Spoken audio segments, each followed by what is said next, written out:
Hey everyone, welcome to the 433rd episode of Just Shoot It, a podcast about filmmaking, screenwriting, and directing. This episode is brought to you by patron Robin DeVernon Writing. I'm Warren Kaplan. And I'm Matt Enlow. Today we've got Carlin Hudson back on the mic to talk to us about the emails that changed our lives. The ones we sent, the ones we received. Yeah. It's a great idea. It's like weirdly emotional for me, actually. I feel like there's like a tearjerker at the end.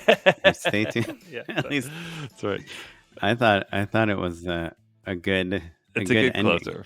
I promise it's not boring. This is a way of reminding people of all the different ideas that we talk about when it comes to building relationships, building work, and does a really good job of illustrating how some innocuous or small things can unravel into something that can be really meaningful for your career later on down the line.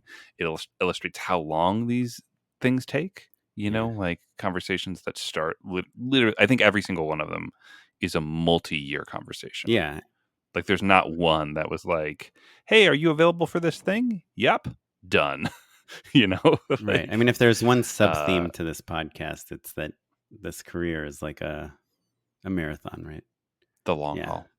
Yeah. And that the longer you're at it, the bigger base of people, the more opportunities you have. Yeah. I don't know if it's going to make the cut or not, but literally while we were recording, I got an email from somebody that was in my wife's improv class, like 16 years ago, probably, hitting me up for a job. Right.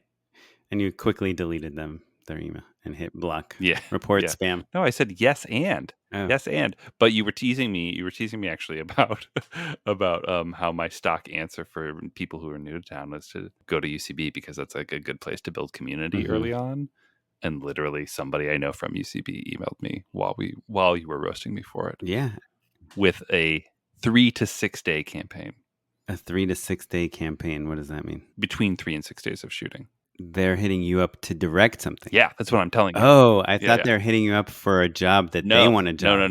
No. He was like, hey, I actually showed your work to the client. They love it. What's your rate? Oh, never mind. That's a better version of the story than I was understanding. Yeah, it's not bad. Anyhow, this is a really good conversation. I'd love to hear from you all. I've been getting a few messages recently on Instagram, some DMs about how people are enjoying the career stuff. So like this kind of very specific crafty type thing.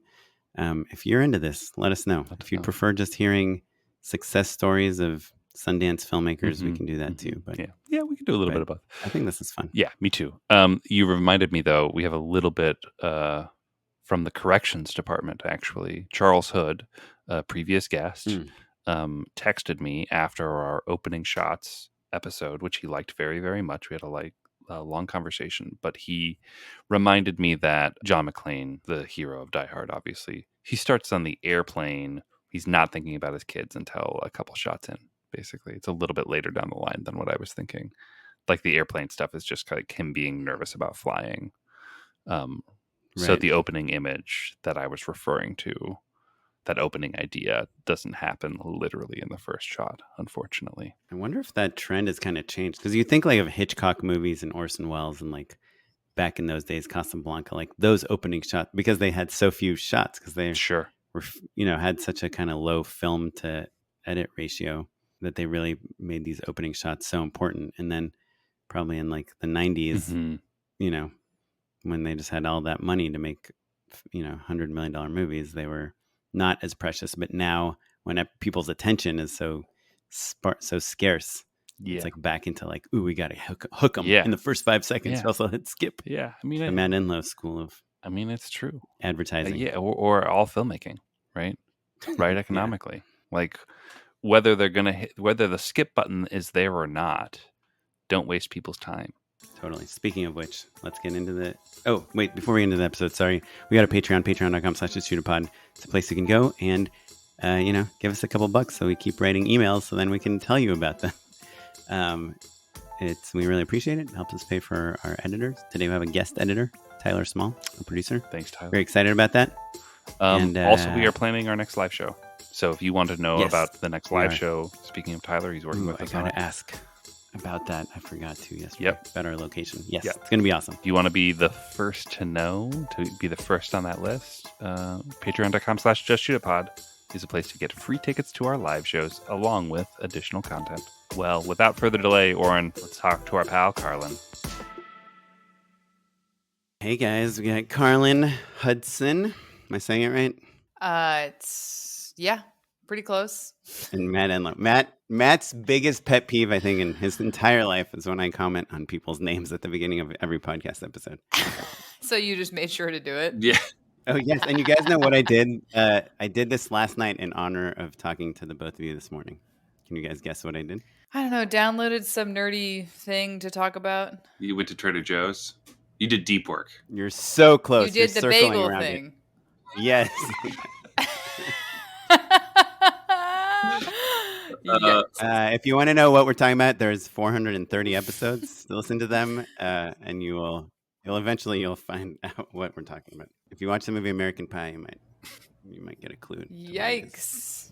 Just kidding. Totally unrelated to that. Anyway, I wanted to have you guys on because I was on Reddit and I read this post that somebody.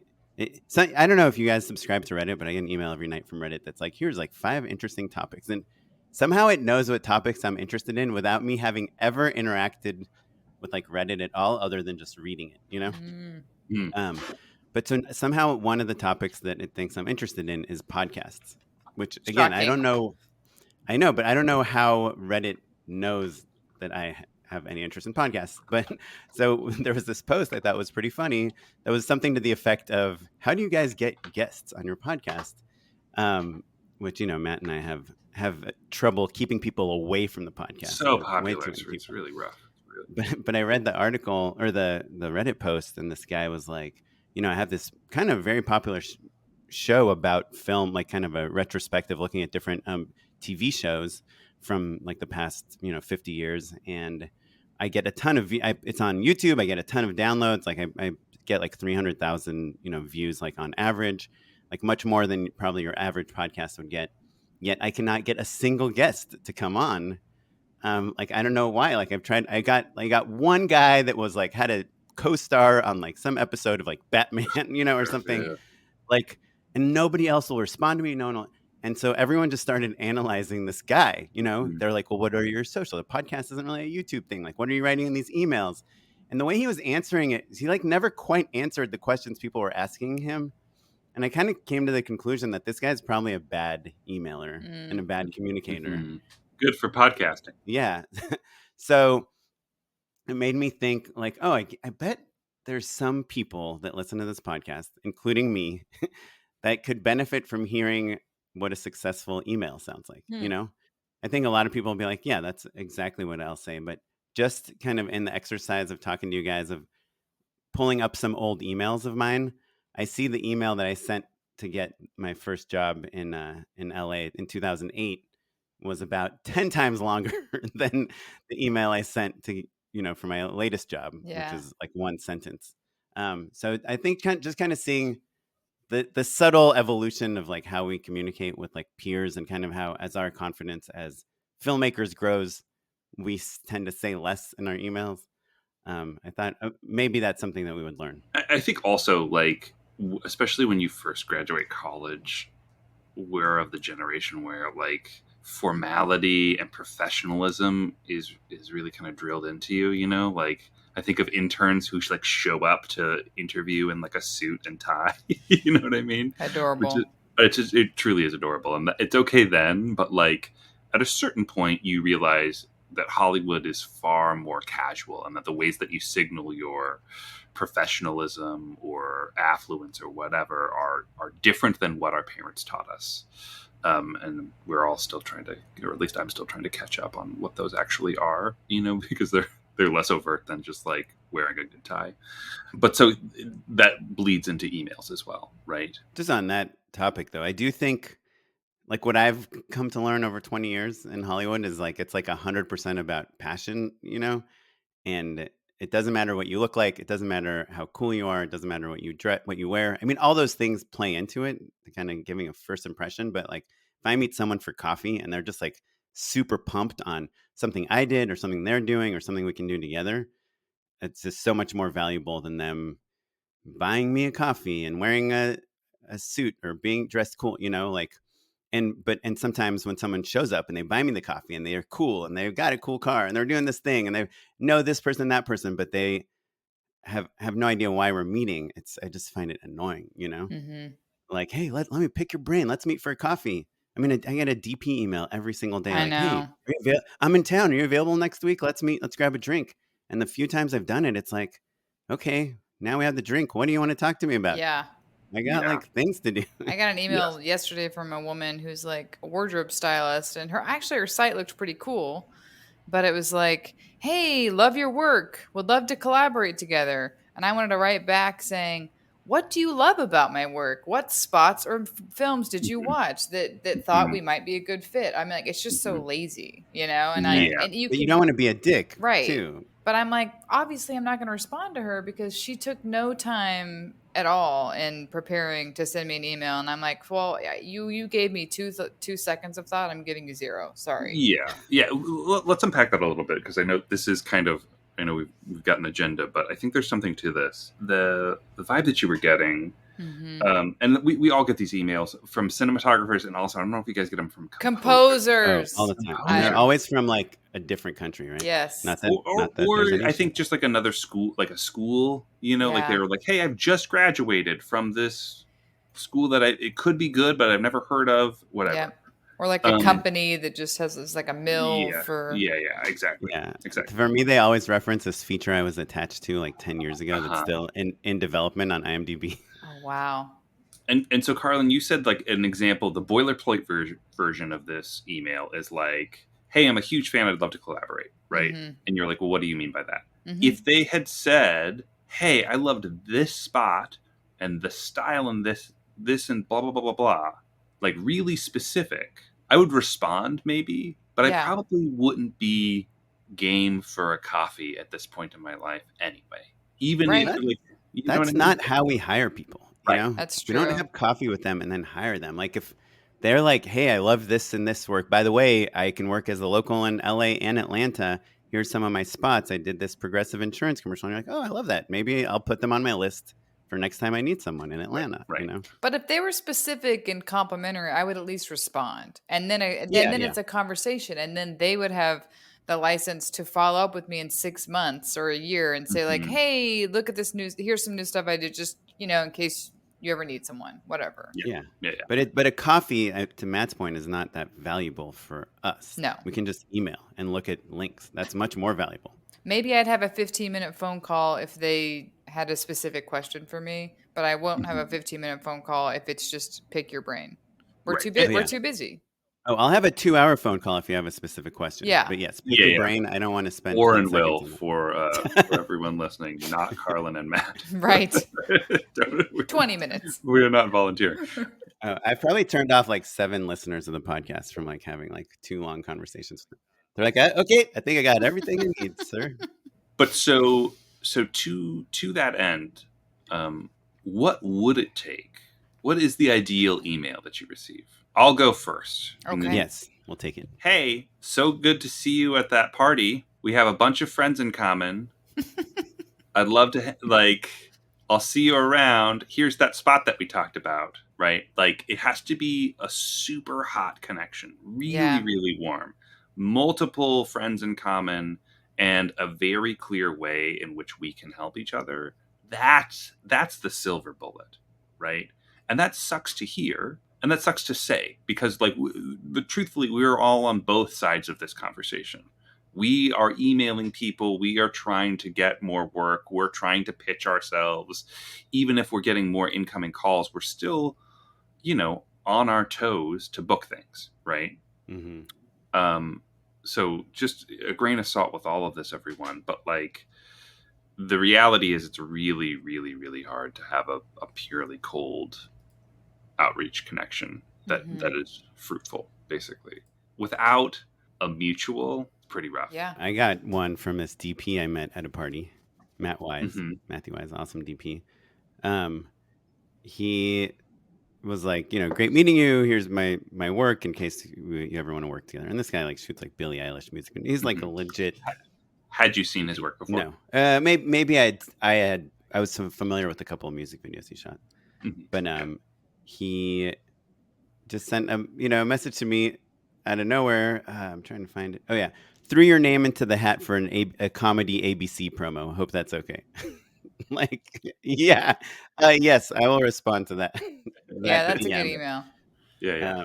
But what we're really boiling it down to is like, it's a two-way street. We're trading in some sort of currency, whether that's flattery or critique, or more likely, more hopefully, work. Right? Here's a way I can benefit you and you can benefit me. Yeah, and even if it's like, if you don't have the work, obviously, when you're referencing like, hey, I just shot this Oscar-winning film, I'd love to have coffee, is one thing. But even if you don't have work, and I think even like the way we met Tyler, who does have a lot of work and stuff, but obviously like was not even in LA yet. Like if you're like, hey, I'm a fan, like this is what I want to do. I'd love to help you. Like, can I PA on a job or something like that? They need to give you the reason that they're talking to you, even if it's just a request. And the request better be really easy for us to do. Yeah. Can I just read one more kind of an annoying email I got yesterday? I'm not going to say the person's name, but it starts with, hey, Oren, it's been a while. I hope you've been doing well. What's been new? I just got back into the city and had some time coming up between jobs, so I figured I'd see if you have some time to catch up. Next week is open for me at the moment. Looking forward to hearing from you. Best, and his name, and it's a cinematographer. Mm-hmm. And I'll tell you why it's annoying. I have sent that email hundreds of times. Right, but this is why it's annoying, Matt.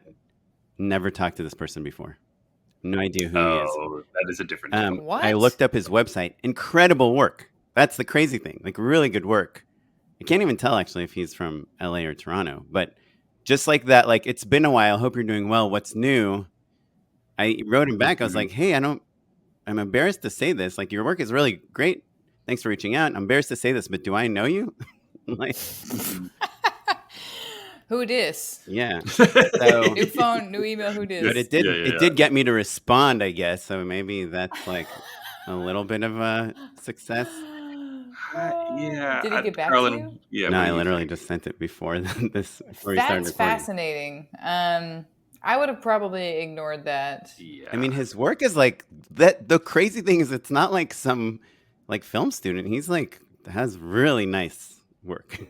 Well, just because you're successful doesn't mean you have good communication skills or know how to navigate this stuff. Like a very good friend of mine, so I constantly want to talk to him because I'm like, you're annoying, dude. Like, leave me alone. And you probably know who I'm talking about, Oren. But I'm like truly about to text his partner about like, how do I talk to this person? I'm right here. Yeah, it's Oren Kaplan. Yeah. Oh shit. No, about like, just relax a little bit. Like it's one thing to kind of check in and be like, hey, I'm available, but doing it at such an incessant rate is off-putting. You know what I mean? Yeah. It's like totally. And also like, I think there's this, it seems like a trend just because we've been getting these types of emails for like 5 to 10 years, right? There's a trend of saying like, hey, I got a day off. The trend is the collapse of the entertainment industry. No, that's true. Right. Sorry. That's true. Not the trend of doing this in these emails, but the style of saying like, hey, I'm in between jobs and I happen to have a couple days off. Let's meet for something. And it's like, well, I'm either not in between jobs, I'm on a job, or I'm so desperate to get a job that I do not want to like go have a fancy lunch with you, Right. I think the posturing of like, oh, I'm really busy, but I have a minute off. People think that will appeal to you. Like, ooh, I get to meet with this costume stylist, I know. Anyhow, sorry. I need to ask you, what does your life look like in the next few weeks? Like, when is convenient for you? Yeah. Then that's also a problem, of course, because you're like, I'm not available till August. I know, and then exactly. In August, they're like, hey, here I am. But if I feel like we talked about this podcast before, but if it's like someone who wants like a mentor situation, my first move is to always tell them I can't talk right now. I can talk in 2 months or whatever. And then that weeds out 75 to 90% of them. And then the people who do follow up thoughtfully when I ask them to, I might hop on a call with them at that point. Yeah. And the people who do follow up like that, they've got that thing. Yeah. Like Like you're like, oh, I see. They're organized. They're not just organized, but passionate. To your point, passionate. Mm-hmm. Yeah, definitely. Good looking, and just hot. have presentability. Look, Oren, you said like, oh, passion is the main thing, and I think that is very true. But there is a presentability factor to it. Do you know what I mean? Like there is just, and that's showing up on time. It's being well spoken. It's all of that stuff. But that is a little bit of like grooming and fashion and style. Like you don't have to be the coolest person, but like maybe don't wear like a Target Batman shirt with, your dad's cargo shorts. Although cargo shorts are cool now, so actually take them back. And a bucket hat and some Crocs. Oh wait, you're the most stylish person. Shit, you're apparently 21. You can't wear short socks anymore. Do you guys know about this? Yeah, but wait till this generation starts dealing with the tans they're about to have after the summer. They'll go, oh, I see why you old people wear short socks. I think just to clarify my thing about passion, that's what I meant about like when you're meeting with someone, like that's the substance I care about. But setting up the meeting is like which is what this episode is about. Yeah, perseverance. Yeah, and so I think just to cut to the chase, 20 minutes in this episode, I thought it's very easy for us to like make fun of people that have sent weird emails to us, but we've also been on the other side many times. We still are on the other side a lot. We were probably on the other side like nonstop when we, first tried to pursue this career. Yep. And so we thought, what if we read a few successful emails that we've written out loud? I think I'm going to have to abridge some of mine because I realized I just wrote very long emails back in the day and still do. Just so people can kind of hear like, oh, great, that sounds exactly like the email that I would have written. Or, oh, hey, that's, maybe people will get some insight from how we've set up some kind of milestones in our career just through a simple email. Cool. Who's first? I mean, I can. You want to go first? I don't mind taking just because I have such an old one. Go for it. I think it's a good like entry one because it relies on nothing and on having zero connections or experience or anything. Oh, cool. But when I first moved to LA, I mean, actually, this was 2012, so I'd already been here for a while. But I was working a lot as a visual effects artist. I was directing small things, making YouTube videos, just doing all sorts of things. Well, at this point, I guess I'd shot 2 features also and done some other things. But I was just, the internet was kind of, people were putting their work on the internet. And I saw this music video that I thought was really, really awesome. I think the band was called the Naive New Beaters. Wait, so the Naive... Don't repeat it. Beaters? Yeah. Have you heard of them? No. I saw this effect on it, and I was like, this effect is so cool. And it was kind of a low-budget music video. And I saw they had, like, the credits, and I saw the name of the visual effects artist was Michael Ashton. He had done all the VFX. So I looked him up, and I saw he had a website, and he had all these short films he made. He was also a director and a visual effects artist. And I was like, I couldn't figure out how they did one of the effects. And so I was like, hey, this is 2012. I can do whatever I want, right? So you're the man. So I just kidding. So I was like, I'm just going to email this guy and ask him how he did it. And at the time, now maybe it seems kind of obvious, especially with like Instagram, just like DMing people. But at the time, it just seemed revolutionary. So I sent this email. The title was VFX question. I thought that would like get his attention because it's specific. It's specific. Yep. And I said, hey, Mike, my name is Oren Kaplan. I was procrastinating around the web today, and I stumbled upon your music video for Miles Fisher, which was awesome. I direct, and that was a different video. Lead with a compliment, right? Yeah. A specific compliment, right? Like a specific compliment. You're acknowledging work in a thing, and I'm assuming he knows what the effect you would be referencing, right? Yeah, and maybe I was being a little lighthearted with I was procrastinating, and I found your video. Yeah, but casual, right? Relatable. It's not to whom it may concern. Right. I noticed the incredible visual effects work. Yeah. And then I said, I direct and do VFX as well, and I put a link to my VFX reel. So I checked out your site. Really awesome stuff. Next paragraph.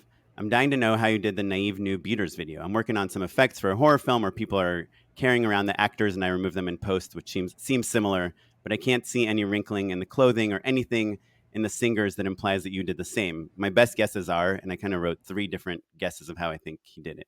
They're leaning on someone that you've comped out, they're being held with ropes or some sort of thing that you're removing in post, or they're shot on a green screen for various angles and you comp them onto static backgrounds. Is any of those right? Question mark. Thanks, Oren. Huh. So here's what I love about the 3 is like not only are you illustrating thoughtfulness, right, but also if they're lazy, they're not lazy, swamped. They could be like, "Hey, Oren, thanks so much. You had it on number 3. Keep in touch. Done." Do you know what I mean? Like it's an easy, low lift response. Yeah, you weren't like, let's get coffee. Yeah. Let's get coffee and let's talk about how you did it. I've literally never asked someone to get coffee. I get coffee with people all the time. But you ask me to get lunch with me all the time. We're friends. Oh, we're friends. But Carlin asked me to get coffee pretty close to after she moved to LA. Remember when you were trying to get into commercials? No, but we must have done it. Here we are. I'll find the email. But yeah, I probably asked Matt to get coffee. Yeah, we get coffee. Yeah, we're friends. Yeah. No, but we met at the beginning of our friendship. Right. Yeah. But we met at a party for mutual directors. Yeah. Friends. Yes. So we had mutual friends. Yeah. We had FaceTime. Yep. We could tell we all liked each other. You weren't trying to like mooch off of anything. Like, oh, let's just talk shop. Right. Like we want to be friends with people. We like creative people, especially directors who understand what we're going through. You can trade information on what's going on, who's looking for what, how are you feeling, emotional support. All of that stuff is really you had also already been on our podcast at that point. You had asked, you made the first move, the friend move. Yes, I emailed you. Hey, Carlin, it was great meeting you last night. I checked out your website and it is awesome, as is your work. I was wondering if you'd have any interest or availability to be a guest on my podcast, Just Shoot It. I host it completely alone and do all the work. What year was this? 2016, September 7th. Yeah, and I just moved to town. Yeah. I had a 6-month-old baby. Yeah, cool. I think like the other thing about my email to Mike with the VFX question is like I kind of didn't just say I was a VFX artist. Like I kind of was trying to show him a little bit. Yeah. That I understand. But now I remember the video. It took place in what's that like? MacArthur Park. You know that park in kind of sketchy park in downtown. LA. Yeah. Kind of like Echo Park, Chinatown, downtown. Yeah. I think the neighborhood is MacArthur Park. Oh, okay. Right? Yeah. And it was it looked like it was shot on like, a VHS, like a standard def crappy camera. Mm-hmm. And it's these guys, they're dancing around this park, but they start flying in the air. Cool. And it's really impressive. And I was like, it looked, it just looked so lo-fi but so real. So did he get back to you? He did get back to me and he told me they had they literally had cranes with harnesses and all the wires and all that stuff. And they just shot it on, like standard def cameras, like as a look. Mm-hmm. But he ended up becoming a really good friend of mine. And we did maybe 6 to 10 VFX projects together. Wow. We did a whole 3D thing. We kind of were challenging each other to learn like Cinema 4D. And he was really into 3ds Max and all that stuff. And I hired him to do visual effects on my work. I think I did some VFX on his work, and we're still friends to this day. And it was literally just I liked his work, and I sent the email, and we ended up kind of being colleagues and coworkers and peers, and So that and we were also kind of I think at the same level. He was like ahead of me in VFX, and maybe I was a little bit ahead of him in directing, but we were at a good place to meet each other. Yeah, you weren't emailing. You weren't 22 years old emailing Steven Spielberg. Right. No. Yeah. Yeah. Well, and your agenda was just like, let's trade information. Well, how charming that you're, and we know you so well now, and it does sound like you, and you're genuinely curious as a person, especially about that kind of stuff. And so it was also a really honest representation of you. Yeah. I would be nervous to have a coffee with someone without having a question, without having something very specific to talk about. Yeah. Yeah. But I feel like we've been in the opposite situation many times. Because it's super fucking hard. We all know what it's like to be desperately wanting this career and just not knowing how to get there. I do have empathy because we were all there. I'm sure, my God, it's just so understandable that you're just what's in your control. You could email people. Yeah. Right. I mean, I've had coffees with people where I'm like, so what do you want to do in the industry? And people are like, anything. I'll do, Yeah. I'll do anything. And anything is it's I'll work at the hard. Starbucks. It's a hard answer. Do you know what I mean? That's a tough answer. You feel like that's really helpful or open-minded, but it's so vague that you don't know how to help someone. Mm-hmm. You know, like when you say anything, well, it's like I have no recommendations. Like Mm-hmm. I guess maybe PA is the answer on that. I know Matt's answer, stock answer. You should just write it on a business card. What's his answer? Take a class at UCB. Oh, well, that's how to meet people. That's how to meet people. That is a good That's idea. like when you move to LA, that is my stock answer, but less so now. I still want to take a class at UCB and pretend like I'm not a director, because I feel like they would. Yeah, don't tell them. Don't tell them you're a director, for sure. Yeah. That's great, yeah, Oren. You should. Okay, who's next? I think Carlin, you got a few loaded up. Anything? Okay, so I have to give a little backstory here. I sent this email July 28th, 2011. I was like, I just graduated college that December. Mm-hmm. And I, going through my old emails, I really, one theme sort of stood out to me, and that is, boy, did I have some gumption as a young Yeah. person. And I think you do have to have a lot of confidence to do this career. But I remember I had overheard. I was living in Austin, Texas, and I remembered I was at a coffee shop. I think I was at Thunderbird Coffee off Manor Road, and I overheard this guy who seemed like real Hollywood talking about a movie that Andrew Bajowski was doing. And I knew that director because he was like a big mumblecore director. And I walked up to him and introduced myself. I think I did it at the end of his coffee, and I must have been like mildly charming or something, because we did speak, and he gave me his email. And so I responded to him and I said, you know what? I'm going to take the producer's name out, because I don't really have many enemies, and he's my only enemy. I'm not kidding. Unfortunately, this was a quite bad relationship later on. But anyways, Can we leave that part in though, Carlin? Sure. Okay, great. Oh yeah, there's multiple producers on this film, so 50% chance. Hey, blank. Nice talking to you. Here is my resume. If you have time to meet with me tomorrow afternoon, I am free, or I can find some time over the weekend. Just let me know. Thanks again. I look forward to meeting you. Cheers, Carlin. P.S. If you need references, I can certainly provide those. And your resume. And then I attached my resume. As a producer, or what was your resume for? Yeah, I wrote like that I went to NYU, that I went to UT, basically that I had, directed some shorts and had, assistant edited on it. And then like produced a bunch of grad student films at UT Austin. So it's kind of like general filmmaker producer resume. Yeah. Yeah. Producing like grad films at UT Austin is probably the only thing that's even close to worth mentioning. Right. Like directing a student short. Who cares? And also it's not good, guys. Like as a person who looked at my old spec work, where I was like a grown ass man who had been out of school for a long time and looked at old commercial specs that are truly embarrassing. Yeah. Like it's nice that you did them. Mm-hmm. Good job. But also like it doesn't mean anything in this context, I guess is what I'm saying. Right. Whereas Carlin, it's like, okay, like if you're an grad student, like you've been on a sort of real set. Sorry, you're saying that a grad student short is more producing a grad student short, I think, is more valuable than directing an undergrad your own short at school. Yeah. But anyways, he responded to this, and then we had coffee, and then I was hired onto this film, which went to play Sundance, and my I was originally hired as like an associate producer, and hired. I think they gave me $500 for 2 or 3 months, and I remember I had to beg my parents to help me pay rent for like 2 more months, because I was like babysitting, and I was so broke, and I was like, I really think this movie's going to be good. And they were like, "What's the movie about?" And I'm like, "Well, it's a period piece about these guys, and they're playing chess on computers." Carlin, what's it called? Computer chess. And it's a black and white mumblecore art film? Yes. And I was like, I promise you this is really going to be worth it. And I was right. That's the crazy thing. That is the crazy thing. Call me crazy. I think I saw Computer Chess on like the Criterion channel the other day. It's on Criterion now.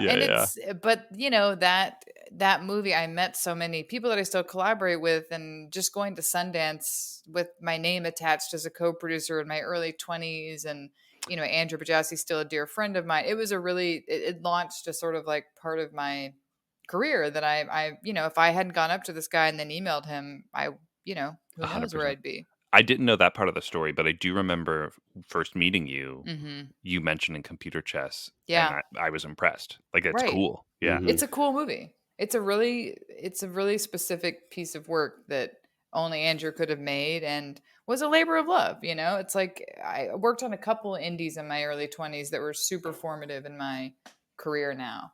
Even Yeah. if it wasn't how, now I make money largely doing commercials. It doesn't really have to do with that, but just to give me the confidence to meet people doing this, Well, and so you hit the jackpot, so to speak, in terms of indie film success, right? Like, Yeah. this truly, for those who don't know, it's a pretty weird movie. Super Like, weird. so My mom tried to would put it on. She wanted to watch the movie, so she would put it on, and she would go, "I tried to watch it, but it was a documentary." And I would go, "No, it's not a document. Why is it in black and white?" I was like, "It's not a documentary." But she was like, "I couldn't watch it. I only found the documentary." And I'd be like, "I give up."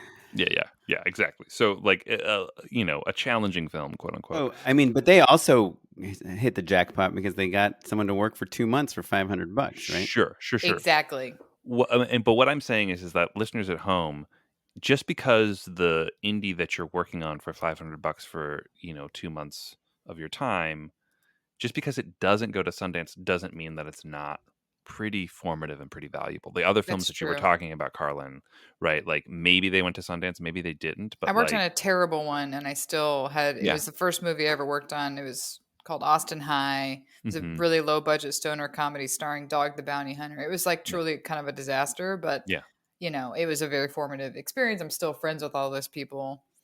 yeah, exactly. And you learn how movies are made. Mm-hmm. Like the disasters are kind of, in a certain sense, really helpful because they're oftentimes like flat management systems, right? You can Yeah. kind of just like, everyone's at the top, so you get to learn everyone's job. Yeah, you pretty can be on quickly. So, set too. You can like see the director working yeah, with the actors. Yeah. You're not like on fire watch the whole time.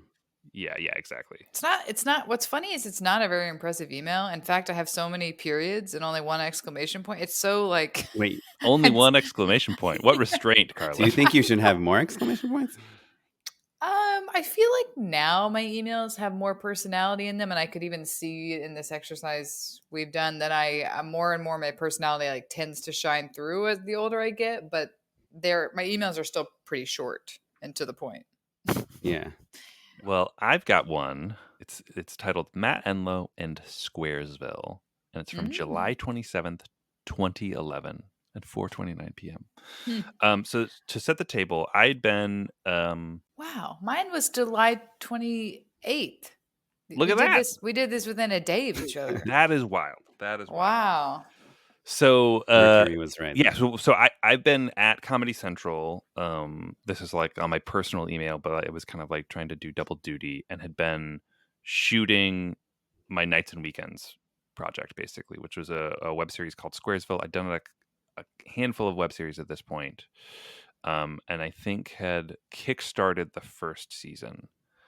And I met an agent through the web series world that was at Abrams, who was like trying to help me, like it was hip pocketing me basically, and was about to move on and was trying to pass me off to somebody new. So I'll read you the email. Hey, David, I guess I'll say his name. Hey, David, it was good to run into you at the sci-fi party the other night. Comic-Con is such a weird, fun mixture of nerdiness and Hollywood. Anyway, I know that Brandon's the previous manager, or agent, I should say. Anyway, I know that Brandon had mentioned the project we'd been working on together, Squaresville, and that you and I should connect to talk about it. I don't know how much he's told you exactly, but we're waiting to hear from some people at I Am Rogue, which I think is a company, I can't remember now. Yeah. I think they're a company that went under. Sounds kind of familiar. And another one, and Lockers with a Z, which I'm pretty sure. Don't know that one. Sounds like a high school and they've doll expressed a toy lot line. of interest. Yeah, exactly. Currently, I've shot a couple mini episodes and a trailer, pitch materials as a representation of what the series will look like and feel like. I'd love to hear your thoughts. And then it's like 5 little episodes and the trailer, a more traditional deck with like some style frames and stuff, but all stuff that I've already shot. And so that email was the beginning of getting signed to Innovative and selling season 1 of Squaresville, and then getting season 2 financed, basically. And Squaresville was the show that let me leave Comedy Central and launch my directing career, all of that stuff. So a couple things to unpack there, though, right? We ran into each other in person, right? At a Hollywood event. It was Comic-Con, but like still like the Hollywood version of Comic-Con. I believe that Sci-Fi Party, I believe we like snuck into because an actress said that I was a writer on Entourage, I believe is how I got into that. I could believe that. Yeah. So not only had we met in person, we had mutual contacts. Somebody in the industry was passing me off to him. And then also, these pitch materials, they feel rudimentary for sure, but it's 2011. They're kind of industry standard at that point. And then also I have like a bunch of episodes already made. So I'm like, hey, here's this thing. Do you want to try and sell it and make money from me? I've done all of the work already. And that's an easy yes or no. Do you know what I mean? Like, yeah. Or like even like I got a couple people I can test this, like send this to you and see if there's any bites. Exactly. And also it's worth following up and saying that like the sale was through my connection. I met somebody and basically just put them in contact basically once the deal was pretty hot. So like he never really had to do any pitching. He just had to close deals. And I think that's the sort of going full circle to what we were talking about before. When you're entering a conversation that's already warm with a very clear value proposition. Do you want to make money off of this thing that I've done all the work for?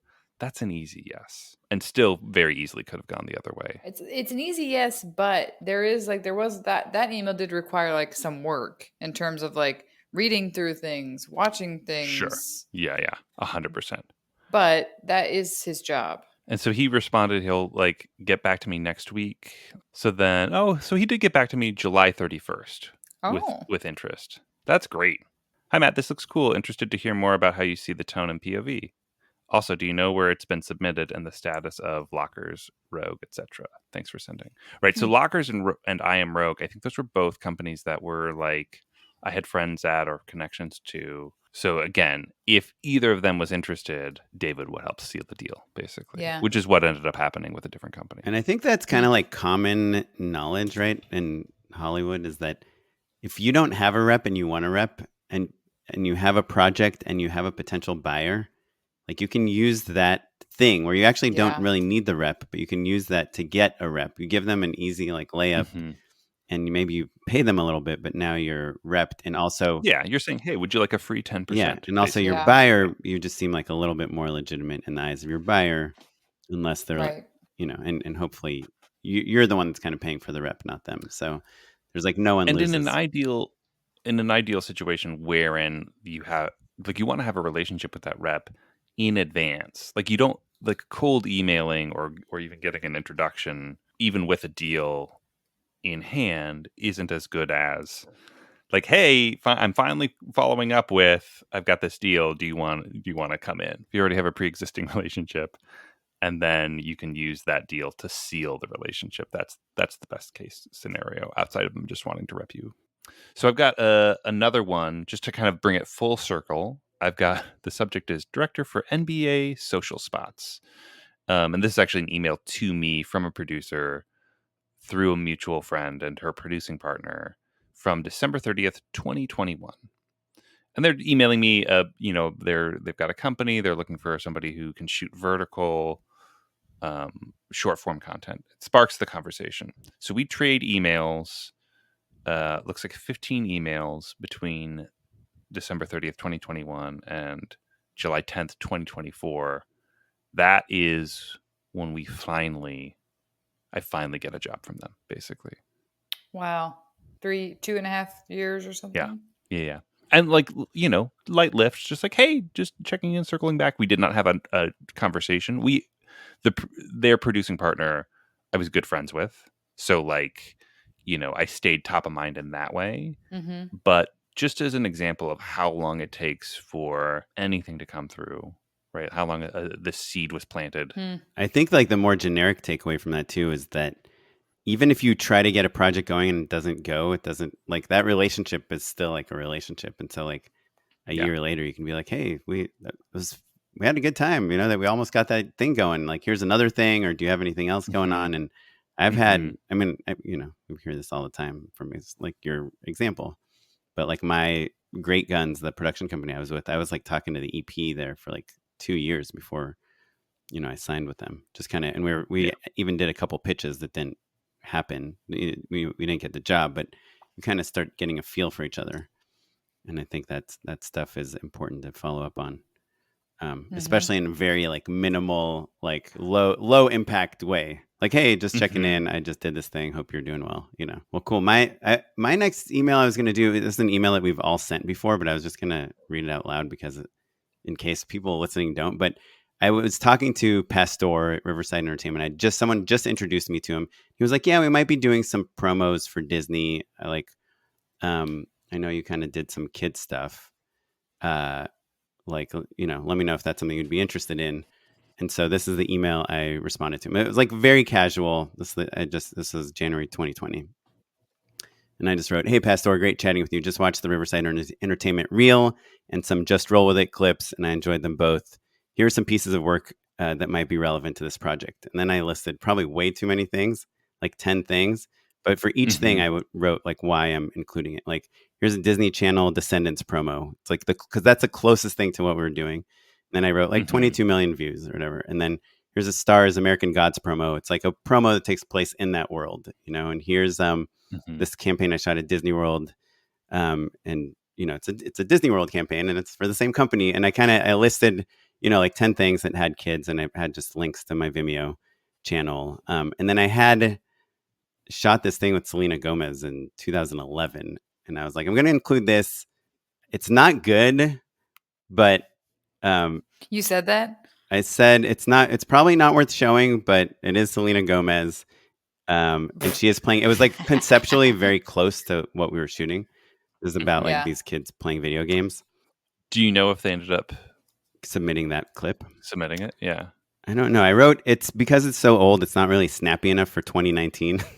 And I don't know if you guys do this, and maybe this is kind of like a weak move, but sometimes I'll be like, hey, I did something really similar to this, but it's not at the level of my work now. I'm just including this so but sometimes it's very dangerous to show those things because people will assume that what you're going to do for them will look like it. Carlin, I'm curious about your take on this, actually, because I do it too often and always regret it. This kind of like self-effacing. You're like, well, you know that it's like, it's kind of old, basically. And like, you could do better. It's not representative of the work that you were doing now, but it, for some reason, is apropos to the project. Yeah, I tend to not send that kind of stuff unless they keep pressing, and I go, well, okay, I actually do have this one thing, but it's not great. And then I think they see it and they go, yeah, she's right, it's not that great.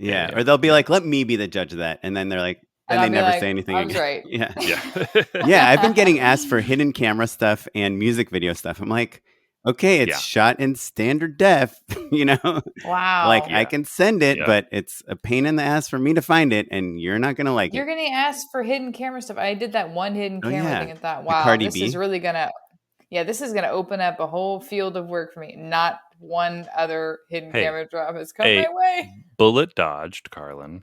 Yeah. It's not fun because it's like none of the stuff that you love to do. Like, that's true. What if you don't get to move the camera? What if you have to pick one angle and have no control over the blocking? You can't make shot lists or storyboards. Yeah. That's true. That's true. What if everything was on a GoPro? No, but Carlin's sample with Cardi B, A, has a huge celebrity in it. B, it's like looks beautiful. Sure. C, it's like fun and cut in like a very modern way, right? Because we had no choice. Right. But so now you have this great sample of someone's like, hey, we got a 2-day campaign for you. One is this hilarious scripted comedy thing, and the other one is this hidden camera thing. We would love to give you both. We'd like to find someone that can do both. Now you have this great sample where, I don't know about you, Matt. You have some more recent, I think, hidden camera stuff. I mean, my most recent hidden camera stuff is like 10 years old. It just looks like trash. Yeah, wow. I mean, it's all college humor stuff. So like, it's not that I think your Looks point of like okay. it looks okay, but cutting wise, it's just a different style pace, than what the pacing is different, the formatting is different. You know, yeah. Okay, so you sent this stuff to Pastor. Yeah, and then and I did. The last thing I wrote is like, feel free to pick and Like- choose, and I got the job. So I don't know, but I think it's just kind of like a good sample of like how to respond to people that are talking to you about potential work. Like, hey, I'm super interested. I did the research. Here's like 5 things I've directed that apply. Yeah, so we get these emails all the time. I don't know, maybe Carlin, you're in a different place in your career, but like it'll be like, oh, a producer who you've worked with once or twice is like kind of comes out of the woodwork, especially lately. That's been a lot of what I've been getting hit up for, like this most recent job I just did. And it's different than your reps, right? Because your reps know your body of work, they know all of your best stuff, and they know how to position you. They kind of the onus is on us to spell out what's good about each of these spots, right? So Oren, you said like not just 22 million views, but like here is why I'm sending this clip and connecting the dots for them. That's the thing that's the most crucial.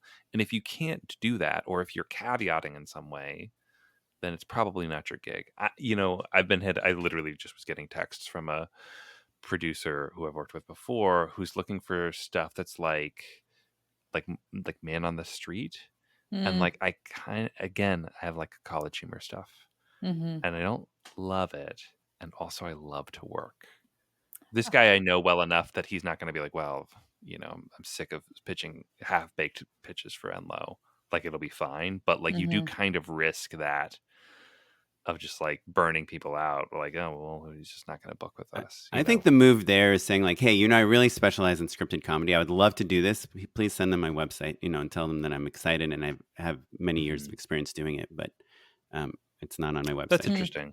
And then I just did the whole freaking food shoot. I've never shot food before. Man, I want to get into food. I'm ready to do like Taco Bell commercials. That's painful. Fine. Yeah, like I'm there for like selling you Doritos and Mountain Dew. Do you know what I mean? Yeah, like Doritos. Dudes on a couch with a sight gag and then like a cheese pull. Hell yeah. A cheese pull for Doritos. You never know. Okay, Carlin, what's your next email? Yeah. This is it takes a little bit of setup, but I do think it's teachable. So yeah, I'll take it. Okay, so our listeners are lapping this up. Send us a message on Instagram if you love or hate this, because Matt thinks 1 email is enough, and we need to be in and out quick. But if you think 2 emails is a better way to go, send us a message. We're at justshootitpod on Instagram. Just fielding Slack messages as we go. That's all. Okay, so very early on in my career, I'm living in Austin still. My thesis film, this is why it takes a little bit of step, but my thesis film is like a kind of a comedy, and I have this Airstream trailer, and so I had my sister's friend's husband, had an Airstream trailer, so I like rented it from him for my student shoot. You're putting in air quotes there. Yes, I think I believe I borrowed it, which was really kind of him. So he lets us use this Airstream trailer. Somebody fucking dents the trailer. And just to paint the picture for younger listeners who don't maybe know what an Airstream is, there's the beautiful silver aluminum, perfectly rounded, highly coveted. Yeah, don't let a 19-year-old grip stand on the top of it and put a giant dent in it. No. And he was so nice about it, but I had to pay for that. I think it was $1,400 to repair this. This was in 2010, so it was like all of my savings. And my mom and dad were like, "We're not helping you. You're the idiot who did this." So so I paid for it. And but little did I know that this guy worked in marketing and was kind of watching my career and liked he watched the short film because it was featuring his trailer very prominently. And he was kind of like following my career. And he was the director of like web marketing at Court Furniture, which is that, you see those red trucks around town sometimes. They make like Court Furniture. For they rent furniture. It's like CORT, and they rent furniture. So he sent me like on layaway, sort of, basically. Yeah, or for staging, like a renting center. Gotcha. Yeah, or like corporate housing, or like events and stuff. It's just regular ass furniture that you can rent. I wish there was a commercial that would explain some stuff about it. Well, buckle up. So, anyways, in 2012, in the summer of 2012, he sends me a Facebook message. You ever direct or produce any commercials? I might need some low-cost 15 or 30-second clips with a few actors for some web spots. Right. That's the hedging like, of the century. Yeah, and I was like, huh, okay. And he was like, do you ever do this stuff? So I sent him a couple links. I sent him a commercial, the first commercial I ever directed. It is so bad. I showed my wife and we were just dying laughing. Like the framing is terrible. Like it's so true. I'm like, why did they pay me to do that? I could even share it with people. Who cares? It's quite bad. And then I sent him like some sketches I was doing, which were kind of like Alamo Drafthouse bumper kind of things, but for this program I was running called Cinema East. And anyways, it took like a year. But for a real organization. Yeah. Yes. Yeah. But anyways, I guess it was more like he emailed me and it sort of changed my life. And then I didn't know anything. I was like 1 to 2 years out of college. And he was like, what can you make these for? And I was like, I don't know, $10,000, and I was like, wow, that's a lot of money. I even have the budget to these commercials, but he ended up hiring me to like, write and direct these little commercials that sort of like semi-launched my commercial comedic directing career. Because before that I had done some, as discussed, really terrible, like pretty people holding phones kind of stuff. Love that. I know. And so it was really, and then I just kind of was like, sure, I could do this. And then I wrote him a bunch of scripts. I'd never written a 30-second ad before, but he wanted to only spend $10K. And I was in a position, I was psyched to make $1,000. I mean, I truly wrote to the producer that I hired, wow, this is so generous of you. I was so young and poor. Well, you just made $500 on 2 months of work. For 2 months, I know, and it was cool. And I bring up this court examples for commercials specifically because, again, it was like a really mutually beneficial arrangement because he was high up in marketing at this furniture place, which I'm sure we're getting bids from like Pretty Bird kind of people for $1 million. And he was like, what's the worst that can happen? My company loses 10 to 20K like and the videos suck. Dinners. Yeah. Absolutely. Yeah. So it was and the fun, and I did like 12 commercials. I did like 4 or 5 rounds with them. Do you know, like, this is kind of early web commercials in the first place, right? Yes. Like it's probably him sort of testing the waters on digital marketing in general, right? Like they're probably doing traditional broadcast spots, right? Like local market, whatever, and spending tons of money. So $10,000 to be like, hey, instead of running Google ads, right? What if we had some videos? Yeah, and now that you bring this up, they were trying to build their like college rental situation, and so they hired someone recently out of college, and so I wrote like funny little spots about like Craigslist roommates and whatever, you know what I mean? Yeah. And it worked out, and it was interesting. It was interesting looking back on these emails to see like, oh, the stuff that shaped me early on, I was so down to do whatever, and people were taking advantage of that as I was taking advantage of the situation too, Yeah, that's awesome. Did they air on TV or their web? They aired on YouTube. Oh, cool. Yeah. They were like YouTube, like pre-roll. Awesome. They're not that bad. I mean, they look, okay, not great. Yeah. But, DSLRs, I imagine, right? Yeah, we shot on 5Ds. Yeah. Yeah, and the budget is hysterical, man. Again, I'll send you guys the budget because it just makes me laugh. I'm like, wow, I really thought I was like doing it. But that's how when we were doing like sketch comedy, like, the Adam film stuff, that's like $10,000 an episode, Yeah. Yeah. We made it work. Like just in a Google sheet. Yeah. Right. Just like, Excel spreadsheet. $200 for... Mine's an Excel spreadsheet. Yeah. There you go. Yeah. Awesome. Okay. Can I take us home? I have a really good closer. Take it home. So this is an email person like I barely met, like I barely knew, like I think we had maybe been on a couple emails together or something, like, but I had no idea who they were. And then I had met them in person just through mutual people we knew. He emailed me after this meeting, and this is what he said.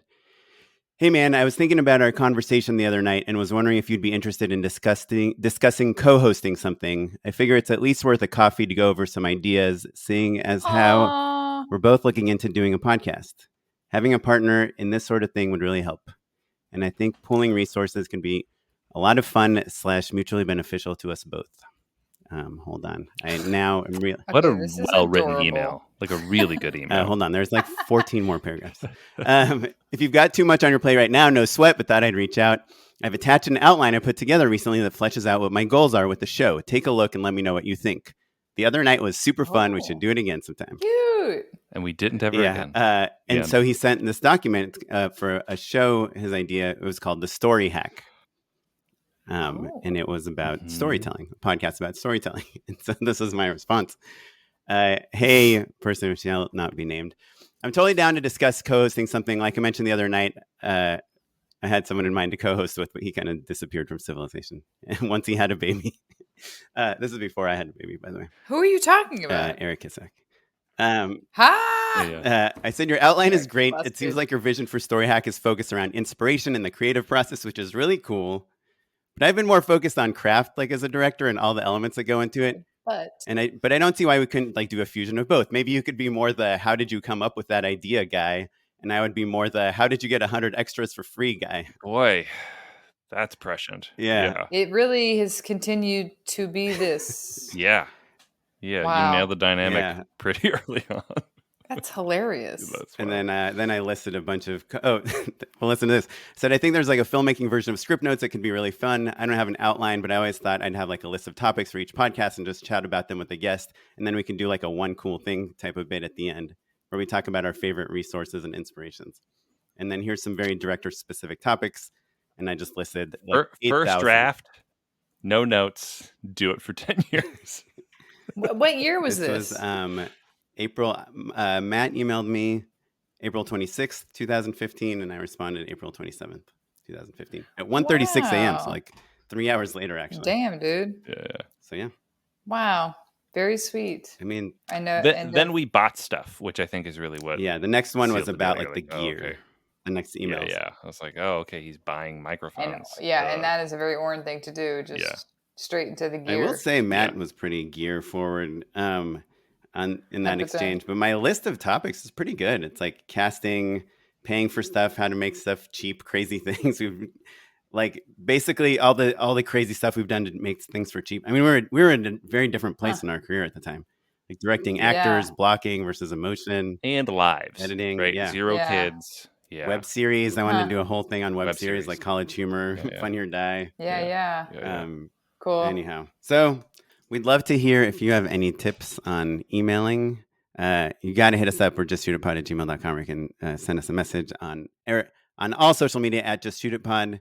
But before we end this real quick, do you guys have like 2 more minutes to do an unpaid endorsement? Unpaid endorsement. Well, so I've got 3. Ooh, cool. One just recently inspired by this. Don't change your email address. Right? Yeah.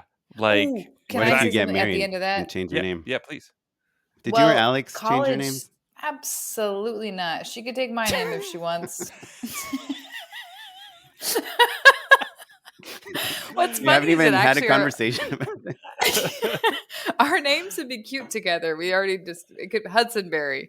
That's cute. Yeah, it's cute, but ultimately I have a career. Too bad. Yeah. So speaking of email addresses, don't change your email address. But if you're in college, you should get a Gmail and use it, because I have lost emails and can't remember like stuff. Sometimes I'm like, oh, when I was at UT or NYU, I'd love to like see some of that stuff, but it's just gone. Like I don't have access to that email address anymore. When Oren pitched this idea, I was like, do I try and log into my Hotmail account? Right. Yeah. I've mentioned this to many times, but I still have my UCLA.edu email because my senior gift for my year or whatever, I don't even know what that is, but they're like, yeah, you get to keep your email address. So student discountville. Yeah, 20 years later. And then I've got two YouTube channels. Yeah. One is Make with Miles. It's kind of in this world of like maker sort of channels that I've been enjoying a lot lately. This guy's like a woodworker. He's in college, and they're kind of like half hour, 20-minute long videos where he'll just be like doing video essays on a project, basically. That I enjoy very much. You know, it's just like, oh, okay, like this dude's gonna make a cool end table or something. I'm envious of like, clearly this kid's got access to like a great wood shop. Basically, he's got like $20,000 worth of woodworking materials, like bandsaws and all Also, that you stuff. and Carlin are both in your new home. We just moved into a house recently. Phase of life where you're like still trying to build things for your house. Yeah. I'm ready. Like, let's talk about weed barriers after this, guys. I got to get chip drop soon. But so that, and then also this is kind of a more obvious one, but Ali Abdaal, do you guys know this guy? How do you spell his name? He's in the kind of like business self-help sort of world. He's got a YouTube channel. He's on TikTok, all of that stuff. Aesthetically, I think it's a really great vibe if you're interested in just kind of like more or less explainer videos, like direct to camera sort of stuff. I think his style is really clean and like appealing and not too frenetic. So much of YouTube is just like rapid cut, and I think he's kind of exemplifies this new school of just like slower editing and chill sort of stuff. But also he talks a lot about some of the stuff that we talk about, the craft of being or in the business of being a creative, basically. And so in talking about emailing, he advocates something we were talking about with Tyler, of just like reaching out with a value add is so much easier than asking something of someone. It's something that he talks about a lot. So so the videos are pretty great, if you're ever kind of like looking to procrastinate in a way that's like in that self-help productivity, but not gross, not like side hustle bro sort of vibe. Yeah. Less Oren Kaplan. Yeah, a little less. More Ali. More sensible. Yeah. Ali Abdaal is his name. Abdaal is the last name. That's correct. Yeah. Awesome. Carlin, what you got? I stumbled upon a show on Apple last night or the night before that I didn't anticipate watching, and I turned it on just to, I don't know, waste time while I was emailing, and it's called the Hollywood Con Queen. It's a 3-part documentary series, and it's about this international con artist that was impersonating like Amy Pascal and I think I maybe heard reporter. I heard a podcast of this. Yes. And at first the style of the pilot is a little, I felt like I was watching a trailer for 6 minutes and I was pretty annoyed, and I was like, this kind of sucks. But then the story really draws you in, and it's just a fascinating story and individual. And I don't know, it's like the smoke and mirrors of our industry. No wonder this person was kind of successful at doing this, because they're emailing very good specific emails to people who they might want. It was just a fascinating sort of like uncovering of both this personality type and just kind of, the horrors of our industry too, and like what it feels like to want to make it so bad, and someone can prey on that pretty easily. And put you in really vulnerable situations. When I was listening to the podcast, it was kind of like unfolding in real time, and I kind of ended up losing interest because it was just like, oh, we're treading water. Like, there's no end in sight. There's an end now. There's an end. Oh, cool. Interesting. That's a really good companion endorsement. But Tyler, definitely, if you can cut out the fact that Carlin said it was a man. I know. From her description of it. I learned at the end of the first episode that it's a man, but it's a gay man, which is why they say con queen. I think, anyways, doesn't matter. Cool, that's a good one. I got 2 really quick ones. One I did for the first time in my life a week ago. I was on my way. I was on a flight. I realized I forgot something, and I bought it on Amazon and had it shipped to my hotel. You've never done that before? No. I do that all the time. No, I left my sunglasses at the TSA pre-check Bummer. the day before yesterday, and I thought you were going to talk to us about Lost and Found, I think. I've lost a lot of stuff at the Lost and Found in airports. Dude, so many shampoo bottles. Sunglasses. No, like my wallet was basically stolen. I have many stories about this. Oh, boy. On an unrelated note, next endorsement is if you're at the TSA pre-check, look if there's like free glasses and stuff that people have left. That's how I got my Wayfarers. People who are distracted, thinking about what movie they're about to watch. The other thing is I did not bring my noise canceling headphones, and I tried to watch Dune, and it's like I had to watch it with the subtitles on. Like I could not hear anything. and I have my AirPods, but you can't plug them into the entertainment system. So I bought this thing. I know it's been around forever, but I just bought it and it works amazing. It's called the AirFly Bluetooth transmitter.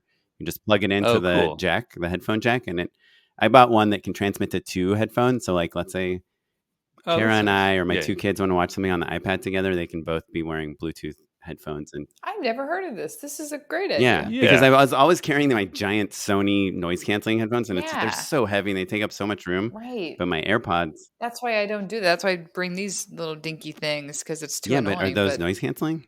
No. Yeah, you're talking about your wired earbuds. Like the noise. I mean, on an airplane, it's like I know you have to have the noise canceling, or you cannot hear with you can't experience it.